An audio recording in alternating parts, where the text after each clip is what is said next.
धुरंधर नंतर दृश्यम 3 मधून अक्षय खन्नाचा एक्झिट. नेमकं काय कारण आहे, चला तर जाणून घेऊया आणि पाहूया मराठी रिव्ह्यूज. धुरंधरच्या तुफान यशानंतर अक्षय खन्नाचं नाव सध्या बॉलिवूडमध्ये जोरदार चर्चेत आहे.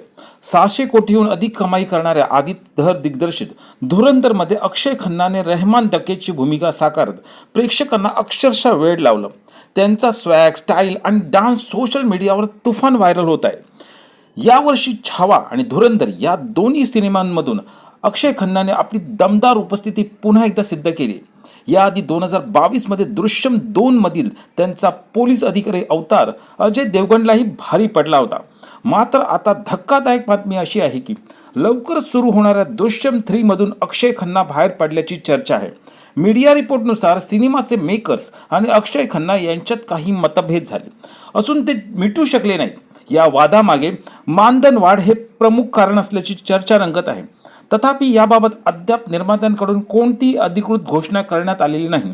जर हे वृत्त खरं ठरलं तर दृश्यम 3 मध्ये अजय देवगण आणि अक्षय खन्ना आमने सामने पाहायला न मिळाल्याने चाहत्यांची मोठी निराशा होणार आहे.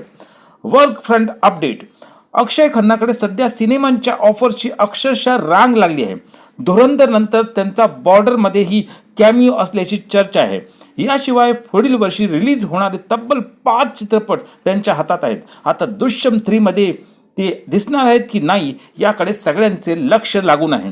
जर तुम्हाला ही बातमी आवडली असेल तर नक्की चॅनलला लाईक, सबस्क्राईब करायला विसरू नका आणि भेटू पुढच्या व्हिडिओत. तोपर्यंत पाहत राहा.